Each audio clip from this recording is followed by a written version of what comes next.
அவர் செய்த நன்மைகள் துதிப்பேன் துதிப்பேன் என் முழு இதயத்தோடு.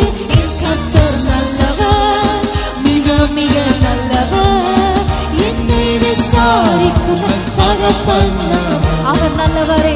என் கர்த்தர் நல்லவர், மிக மிக நல்லவர், என்னை விசாரிக்கும் தகப்பன்